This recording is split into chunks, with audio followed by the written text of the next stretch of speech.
your story time. Today we are going to be reading a story, but first up we are going to be reading the Bible, then we are going to be doing steps, then we are going to be reading fellowship. No, I did everything wrong. We're doing a new thing. Okay, let me just start. Hey, hello, welcome to your story time. Today we are going to be reading a story, but first up we are going to be doing devotions with Daniel, then we are going to be reading the Bible with my dad, then we are going to be doing the synopsis with Kimberly, and then we are going to be doing Fellowship of the Ring. I hope you guys enjoy. Make sure to hit the like button, subscribe, and the bell notification of the video. Sorry, my voice is not doing well today. I hope you enjoy. Here's Daniel with Devotions with Daniel. Hello, I'm sorry if my reading is off. My nose is snotty. I kind of woke up with it. So, May 26th, the boiling frog.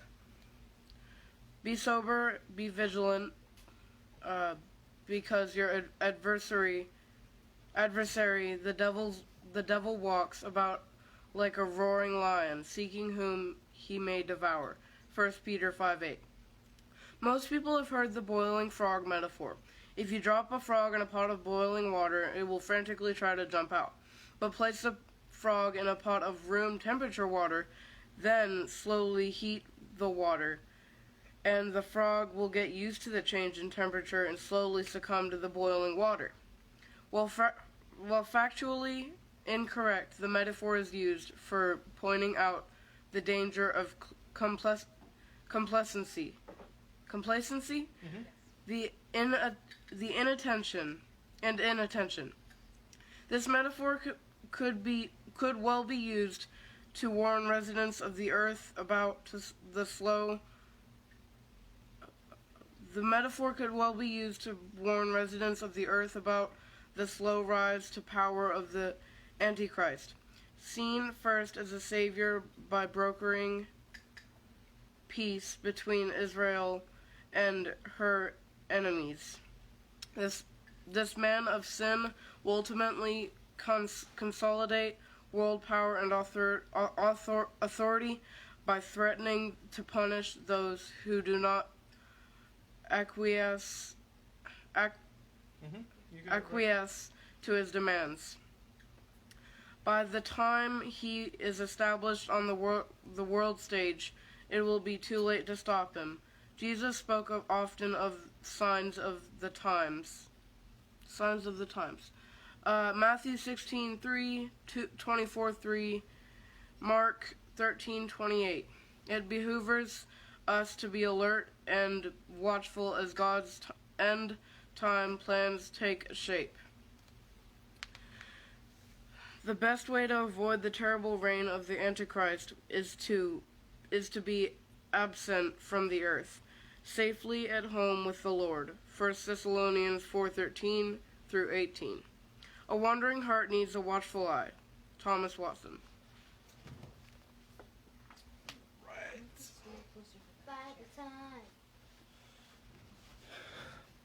Hi. How are you doing today? All right, we are on 1 Samuel chapter 19, and this is the English Standard Version of the Bible, and let's go ahead and get started. Excuse me. And Saul spoke to Jonathan his son and to all his servants that they should kill David. Yes, she rolled her eyes because it wasn't her job to tell her to open the Bible. Now be quiet. Are we ready? Yes. All right. And Saul spoke to Jonathan his son and to all his servants that they should kill David. But Jonathan, Saul's son, delighted much in David, and Jonathan told David, Saul my father seeks to kill you. Therefore be on your guard in the morning. Stay in a secret place and hide yourself, and I will go out and stand beside my father in the field where you are, and I will speak to my father about you. And if I learn anything, I will tell you. And Jonathan spoke well of David to Saul his father, and said to him, Let not the king sin against his servant David, because he has not sinned against you, and because his deeds have brought good to you. For he took his life in his hand, and he struck down the Philistine. And the Lord worked a great salvation for all Israel. You saw it and rejoiced. Why then will you sin against innocent blood by killing David without cause?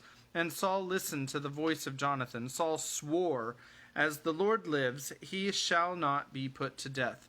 And Jonathan called David, and Jonathan reported to him all these things. And Jonathan brought David to Saul, and he was in his presence as before. And there was war again, and David went out and fought with the Philistines, and struck them with a great blow, so that they fled before him. Then a harmful spirit from the Lord came upon Saul as he sat in his house with his spear in his hand, and David was playing the lyre. And Saul sought to pin David to the wall with the spear, but he eluded Saul, so that he struck the spear into the wall, and David fled and escaped that night. Saul sent messengers to David's house to watch him, that he might kill him in the morning. But Michal, David's wife, told him, If you do not escape with your life tonight, tomorrow you will be killed. So Michal let David down through the window, and he fled away and escaped. Michal took an image and laid it on the bed, and put a pillow of goat's hair at his head, and covered it with the clothes. And when Saul sent messengers to take David, she said, He is sick. Then Saul sent the messengers to see David, saying, Bring him up to me in bed, that I may kill him. And when the messengers came in, behold, the image was in the bed, with the pillow of goat's hair at its head. Saul said to Michal, Why have you deceived me thus, and let my enemy go, so that he has escaped? And Michal answered Saul, He said to me, Let me go, why should I kill you? Now David fled and escaped, and he came to Samuel at Ramah, and told him all that Saul had done to him. And he and Samuel went and lived at Naioth. And it was told Saul, Behold, David is at Naioth in Ramah. Then Saul sent messengers to take David, and when they saw the company of the prophets prophesying, and Samuel standing as head over them, the Spirit of God came upon the messengers of Saul, and they also prophesied. When it was told Saul, he sent other messengers, and they also prophesied. And Saul sent messengers again the third time, and they also prophesied. Then he himself went to Ramah, and came to the great well that is in Sechu, and he asked, Where are Samuel and David? And one said, Behold, they are at Naioth in Ramah. And he went there to Naioth in Ramah, and the Spirit of God came upon him also. And as he went, he prophesied until he came to Naioth in Ramah. And he too stripped off his clothes, and he too prophesied before Samuel, and lay naked all that day and all that night. Thus it is said, Is Saul also among the prophets? And that's the end of chapter 19. An interesting ending to that chapter. I think everyone will agree with that statement. All right, so in the last edition of, they went into the forest of Lothlórien. They're looking around. Legolas feels like he's at home because this is not exactly the elves that he grew up with, but they're like close cousins. And I think nobody else really trusts the forest. But I mean, it's kind of like Gimli Gimli in Moria. You know, he was the only one that was really comfortable there. Although there was obviously a lot of danger in Moria. But in the forest, it seems like it's relatively benign at this point. And I can't really think of anything else to say. They did finally come across a elf at the end. Is there anything else that you think that we should add, Kimberly? He sang a song. Oh yeah, he did sing a nice long song about... Always with the nice one. I know that this one fell under the tongue really easily, so it was easy to read. But I don't remember what it was about. Nimrodel. It was about the elf woman. The elf woman and the elf king. And how they were in love.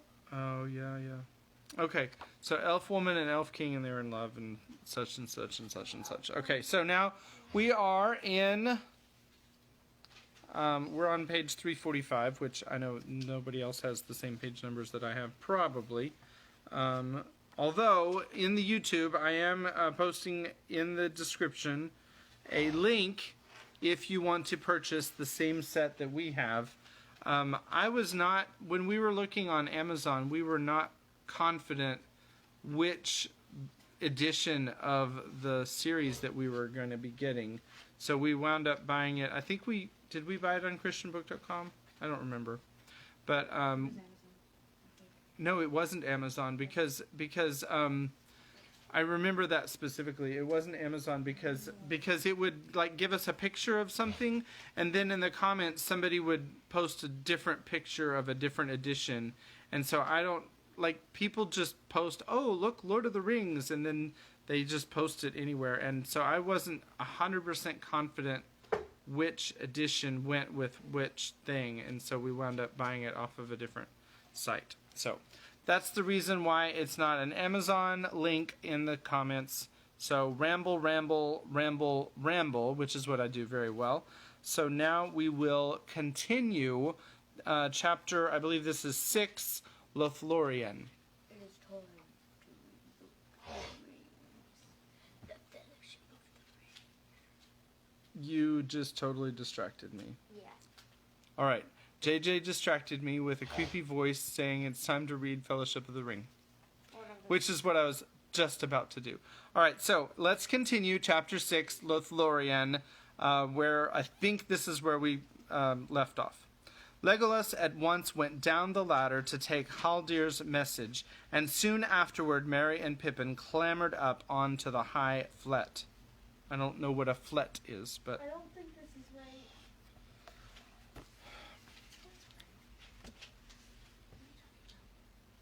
Kimberly? What are you talking about? Last I remember, he was going with Bilbo with that elf.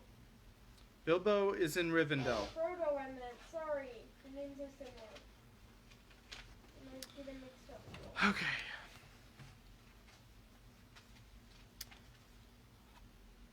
I'm going to begin again without interruptions this time.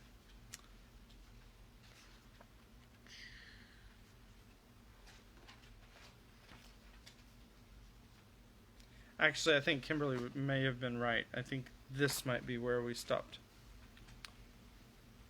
Out of the shadows a ladder was let down. It was made of rope, silver gray and glimmering in the dark, and though it looked slender and proved strong enough to bear many men, Legolas ran lightly up, and Frodo followed slowly. Behind came Sam, trying not to breathe loudly.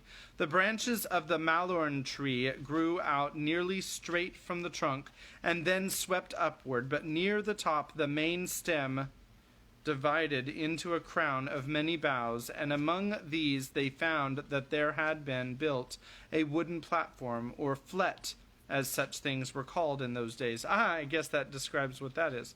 The elves called it a talon. It was reached by the round hole in the center through which the ladder passed. When Frodo came at last up onto the flet, he found Legolas seated with 3 other elves. They were clad in shadowy gray and could not be seen among the tree stems unless they moved slowly. They stood up, and one of them uncovered a small lamp that gave out a slender silver beam. He held it up, looking at Frodo's face and Sam's. Then he shut off the light again and spoke words of welcome in his elven tongue. Frodo spoke haltingly in return. "Welcome," the elf then said again in the common language, speaking slowly. "We seldom use any tongue but our own, for we dwell now in the heart of the forest, and do not willingly have dealings with any other folk. Even our own kindred in the north are sundered from us, but there are some of us still who go abroad for the gathering of news and the watching of our enemies, and they speak the languages of other lands. I am one. Haldir is my name. My brothers Rumil and Orofin speak little of your tongue. But we have heard rumors of your coming, for the messengers of Elrond passed by Lothlórien on their way home up the Dimril stair. We had not heard of hobbits, of halflings, for many a long year, and did not know that any yet dwelt in Middle-earth. You do not look evil, and since you come with an elf of our kindred, we are willing to befriend you, as Elrond asked, though it is not our custom to lead strangers through our land. But you must stay here tonight. How many are you? 8, said Legolas. Myself, 4 hobbits, and 2 men, one of whom, Aragorn, is an elf friend of the folk of Westernesse. The name of Aragorn, son of Arathorn, is known in Lorien, said Haldir, and he has the favor of the lady. All then is well, but you have yet spoken only of 7. The 8th is a dwarf, said Legolas. A dwarf, said Haldir. That is not well. We have not had dealings with the dwarves since the dark days. They are not permitted in our land. I cannot allow him to pass. But he is from the Lonely Mountain, one of Dain's trusty people, and friendly to Elrond, said Frodo. Elrond himself chose him to be one of our companions, and he has been brave and faithful. The elves spoke together in soft voices, and questioned Legolas in their own tongue. Very good, said Haldir at last. We will do this, though it is against our liking. If Aragorn and Legolas will guard him and answer for him, he shall pass. But he must go blindfold through Lothlórien. But now we must debate no longer. Your folk must not remain on the ground. We have been keeping watch on the rivers ever since we saw a great troop of orcs going north toward Moria, along the skirts of the mountains many days ago. Wolves are howling on the wood's borders. If you have indeed come from Moria, the peril cannot be far behind. Tomorrow early you must go on. The 4 hobbits shall climb up here and stay with us. We do not fear them. There is another Talon in the next tree. There the others must take refuge. You, Legolas, must answer for us, to us for them. Call us if anything is amiss, and have an eye on that dwarf. Legolas at once went down the ladder to take Haldir's message, and soon afterward Merry and Pippin clambered up on the high flet. They were out of breath and seemed rather scared. There, said Merry, panting, we have lugged up your blankets as well as our own. Strider has hidden all the rest of our baggage in a deep drift of leaves.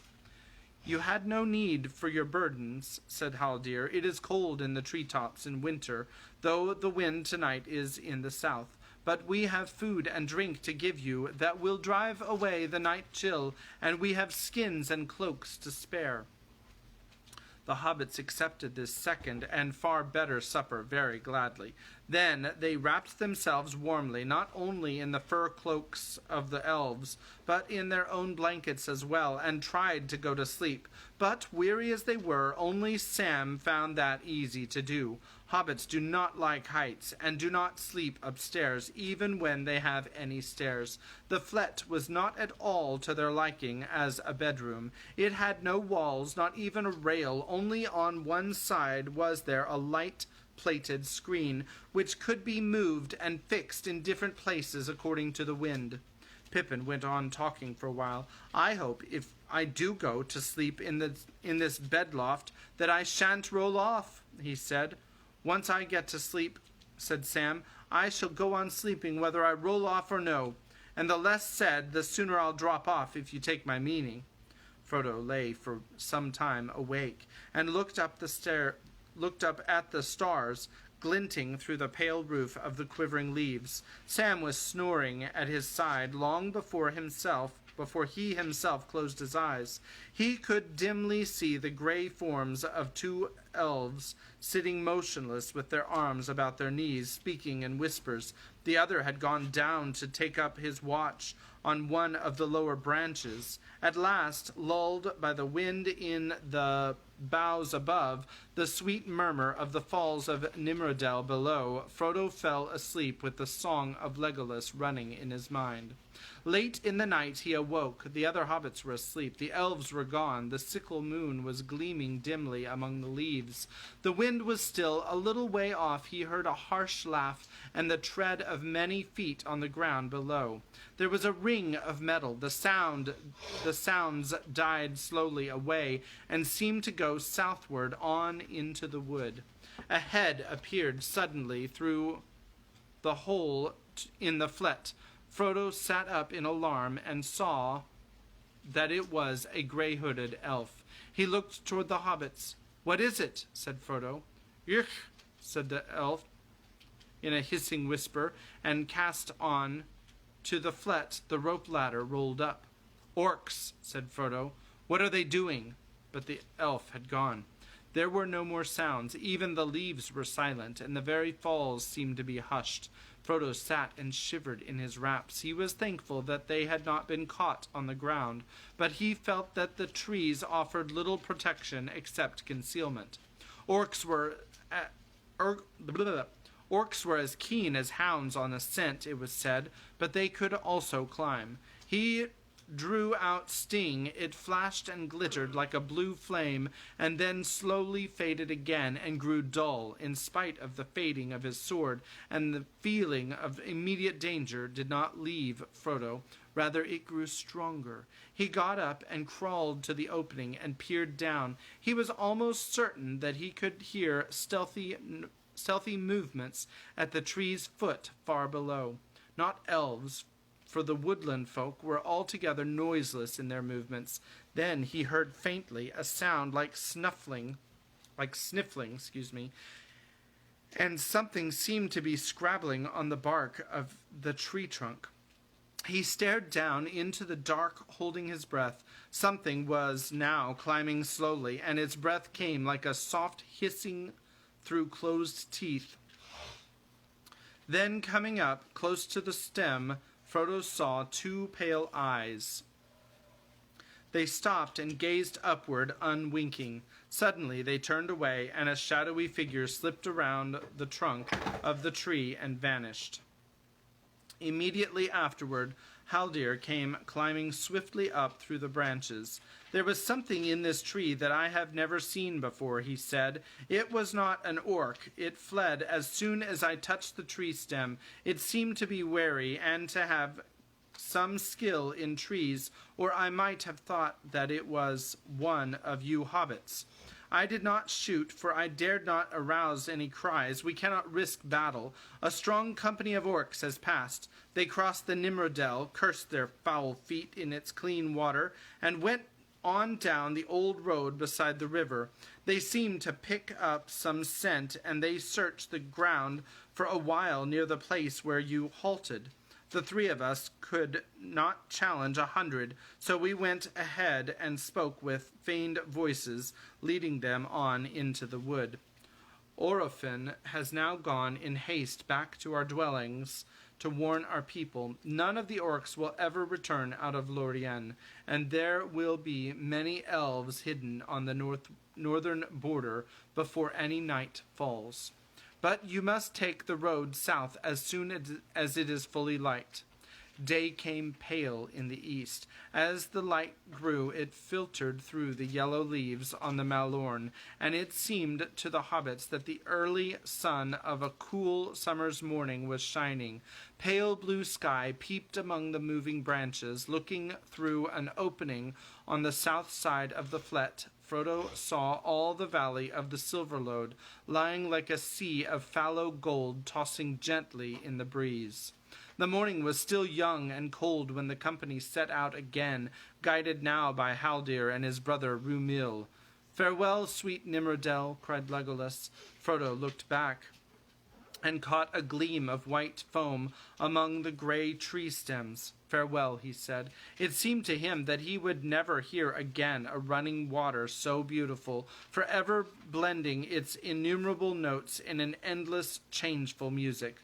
They went back to the path that that still went on along the west side of the Silverlode, and for some way they followed it southward.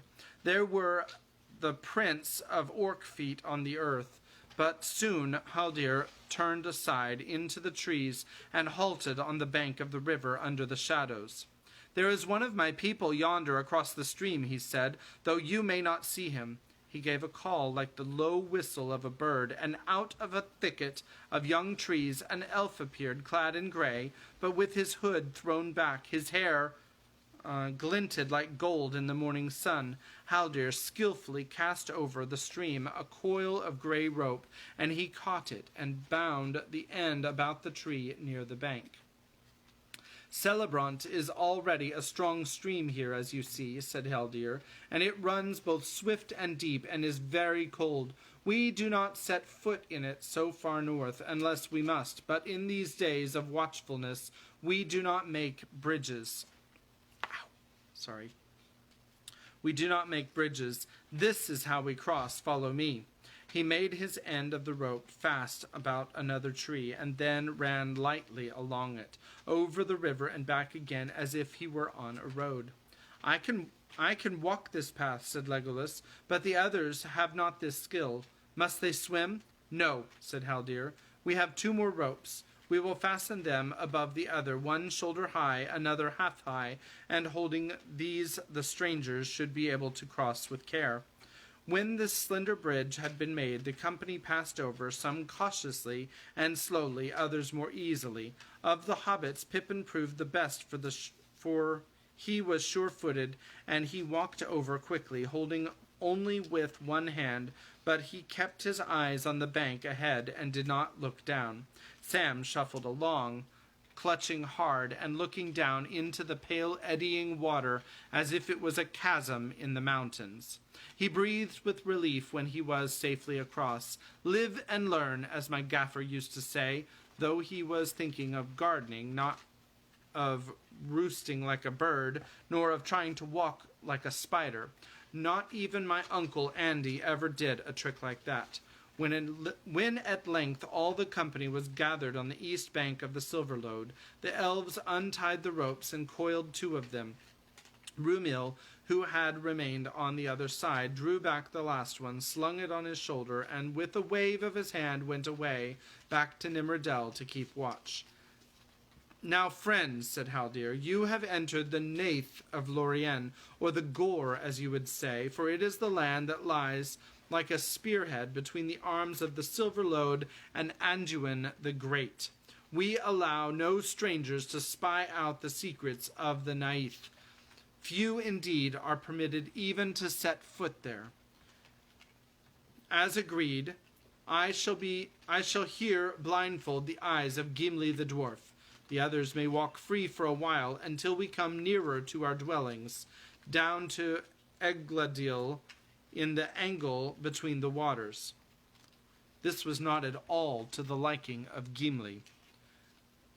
"The agreement was made without my consent," he said. "I will not walk blindfold like a beggar or a prisoner, and I am no spy. My folk have never had dealings with any of the servants of the enemy, neither have we done harm to the elves. I am no more likely to betray, I am no more likely to betray you than Legolas or any other of my companions." I was just going to say, except when his father was imprisoned in the Mirkwood forest, but that's a different story. "I do not doubt you," said Haldir, "yet this is our law. I am not the master of the law and cannot set it aside. I have done much in letting you set foot over Celebrant." Gimli was obstinate. He planted his feet firmly apart and laid his hand upon the haft of his axe. "I will go forward free," he said, "or I will go back and seek my own land, where I am known to be true of word, although I perish alone in the wilderness." "You cannot go back," said Haldir sternly. "Now you have come thus far, you must be brought before the Lord and the Lady. They shall judge you, to hold you, or to give you leave, as they will. You cannot cross the rivers again, and behind you there are now secret sentinels that you cannot pass. You would be slain before you saw them." Gimli drew his axe from his belt. Haldir and his companion bent their bows. "A plague on dwarves and their stiff necks," said Legolas. "Come," said Aragorn. "If I am still to lead this company, you must do as I bid. It is hard upon the dwarf to be thus singled out. We will all be blindfolded, even Legolas. That will be best, though it will make the journey slow and dull." Gimli laughed suddenly. "A merry troop of fools we shall look. Will Haldir lead us all in a string, like many blind beggars with one dog? But I will be content if only Legolas here shares my blindness." "I am an elf and a kinsman here," said Legolas, becoming angry in his turn.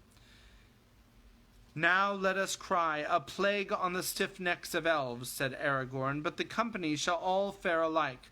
Come, blind our eyes, Haldir. I shall claim full amends for every fall and stubbed toe if you do not lead us well." "Oh, sorry, that was Gimli," said Gimli as they bound a cloth about his eyes. "You will have no claim," said Haldir. "I shall lead you well, and the paths are smooth and straight." "Alas for the folly of these days," said Legolas. "Here are all enemies of the one enemy, and yet I must walk blind, while the sun is merry and the woodland under leaves of gold." "Folly it may seem," said Haldir. "Indeed, in nothing is the power of the Dark Lord more clearly shown than in the estrangement that divides all those who still oppose him. Yet so little faith and trust do we find now in the world beyond Lothlórien, unless maybe in Rivendell, that we dare not by our own trust endanger our land. We live now upon an island amid many perils, and our hands are more often upon the bowstring than upon the harp.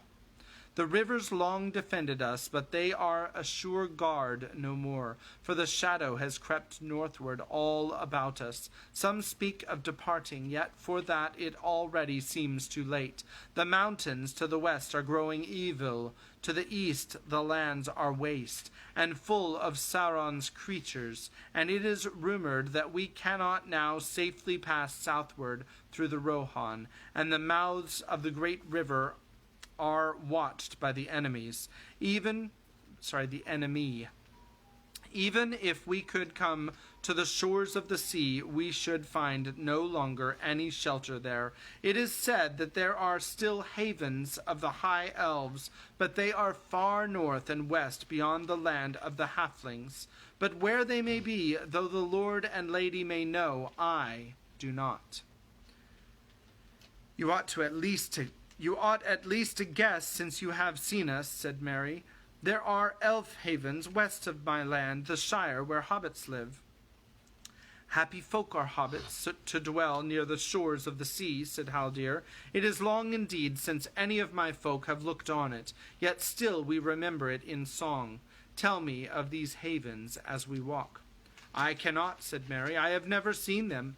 I have never been out of my own land before, and if I had known what the world outside was like, I don't think I should have had the heart to leave it."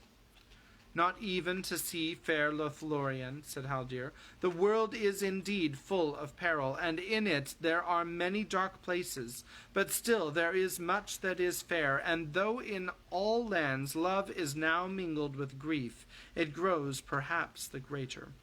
Some there are among us who sing that the shadow will draw back and peace shall come again. Yet I do not believe that the world about us will ever again be as it was of old, or the light of the sun as it was aforetime. For the elves, I fear, it will prove at best a truce, in which they may pass to the sea unhindered and leave the Middle Earth forever. Alas, for Lothlórien that I love, it would be a poor life in a land where no malorn grew. But if there are malorn trees beyond the great sea, none have reported it."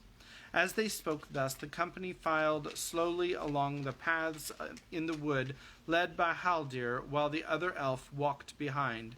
They felt the ground beneath their feet smooth and soft, and after a while they walked more freely, without fear of hurt or fall. Being deprived of sight, Frodo found his hearing and other senses sharpened. He could smell the trees and the trodden grass. He could hear many different notes in the rustle of the leaves overhead, the river murmuring away on his right, and the thin, clear voices of birds in the sky. He felt the sun upon his face and hands when they passed through an open glade. As soon as he set foot upon the far bank of Silverlode, a strange feeling had come upon him, and it deepened as he walked on into the Naith. It seemed to him that he had stepped over a bridge of time into a corner of the elder days, and was now walking in a world that was no more. In Rivendell there was memory of ancient things. In Lothlórien the ancient things still lived in the waking world.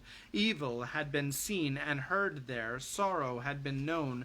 The elves feared and distrusted the world outside. Wolves were howling on the wood's borders, but on the land of Lothlórien no shadow lay. It's incredibly distracting. I'm sorry.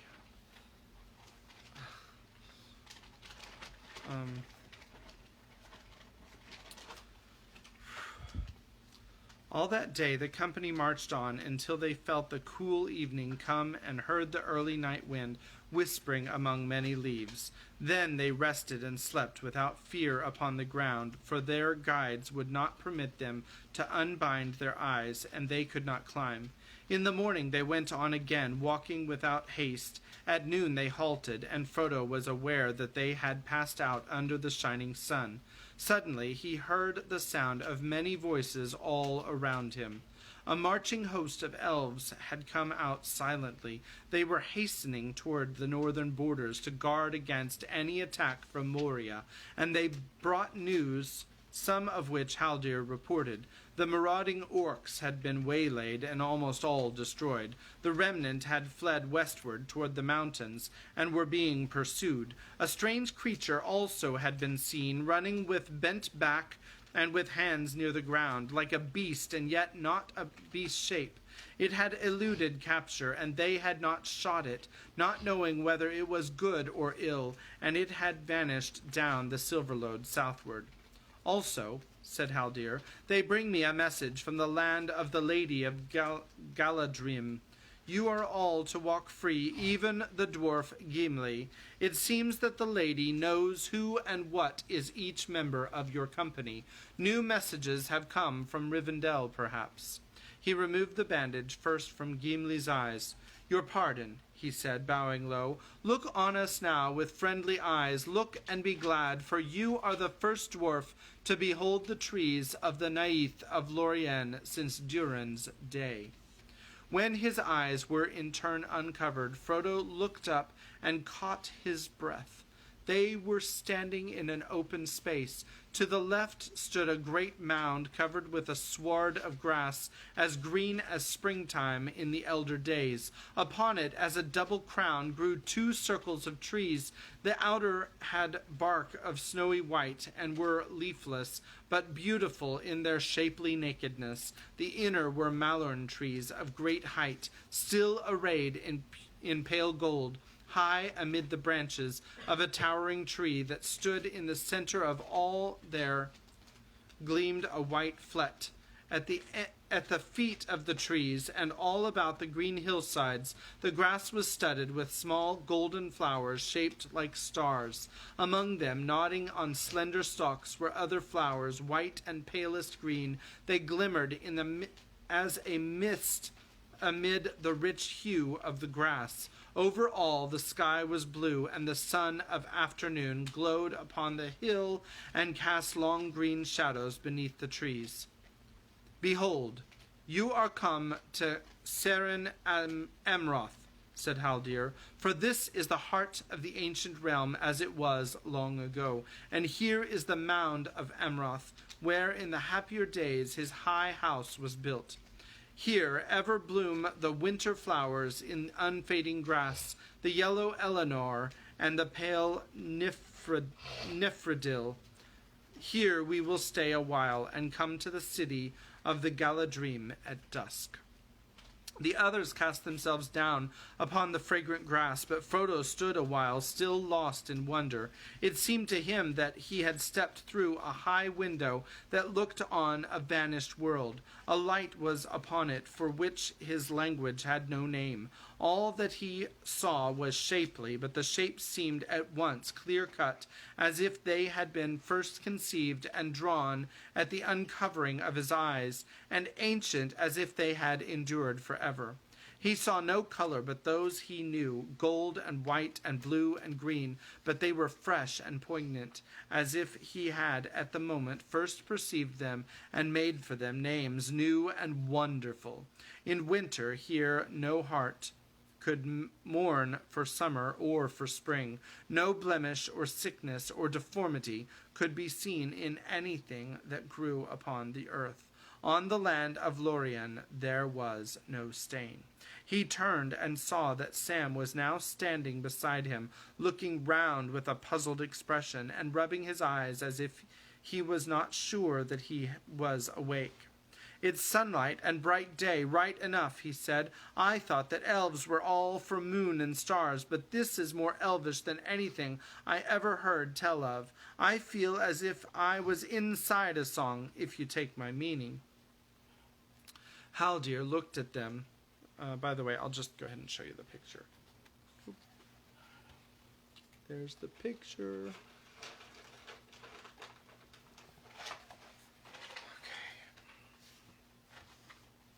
Haldir looked at them, and seemed indeed to take the meaning of both thought and word. He smiled.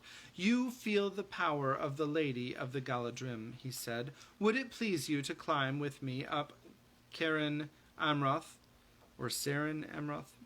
They followed him as he stepped lightly up the grass-clad slopes. Though he walked and breathed, and about him living leaves and flowers were stirred by the same cool wind as fanned his face, Frodo felt that he was in a timeless land that did not fade or change or fall into forgetfulness.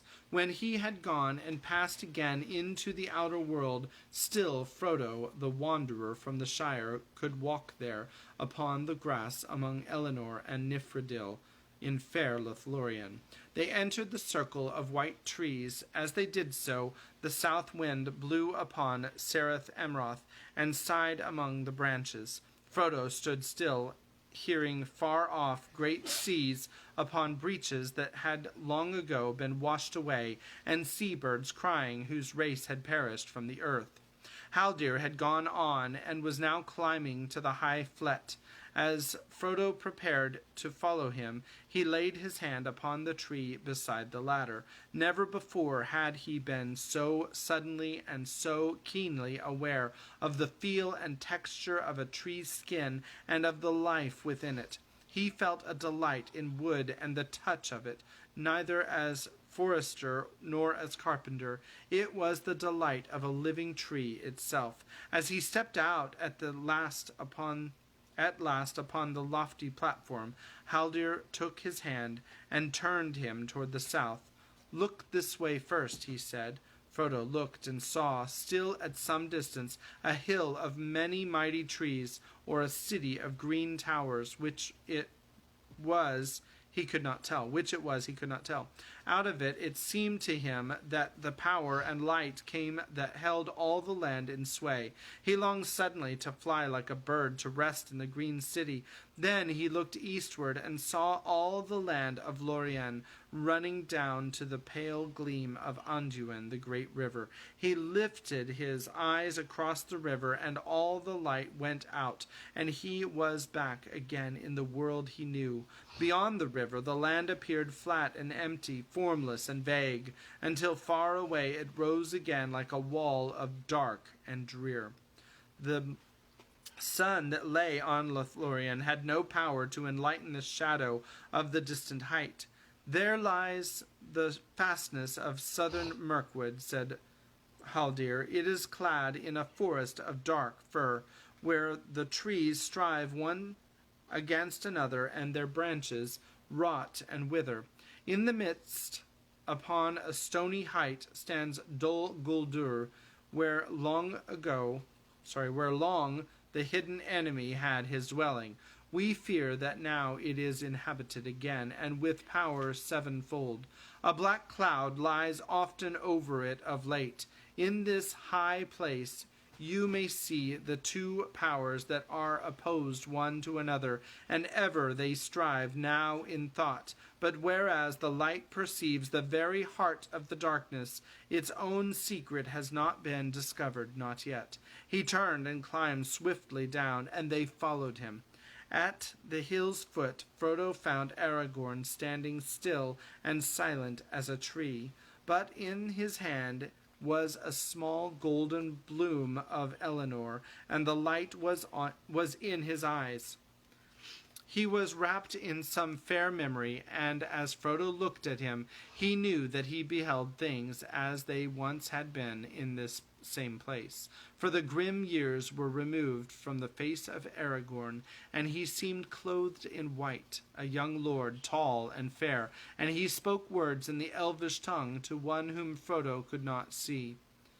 Arwen Vanimelda Namari, he said, and then he drew a breath, and returning out of his thought, he looked at Frodo and smiled.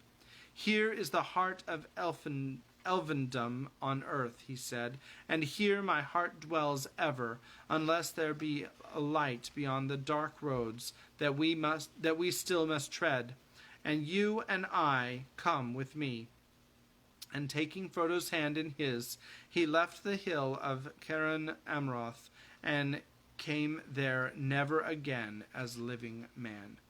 That is the end of chapter 6, Lothlórien, and chapter 7 is called The Mirror of Galadriel. And the first word is the, and the chapter once again is called The Mirror of Galadriel. And I hope that you're enjoying the story. Hope that I wonder what's going to happen while they're in the forest. They just got to the elf city, right? That's in the middle of the forest. And they can see the river. So they can see, this is the Anduin River right here that goes all the way down into the Bay of Belfalas. Sometimes it talks about the Bay of Belfalas that's down here. So here's the river. So they're in Lorien. Sorry for moving the camera. They're in Lorien. This is the wood that they're in. They cross the Silver Lode, which is... well, there's the word Silver Lode. So they're somewhere in this area. Right here. All right. So I hope you're enjoying the story. God bless you.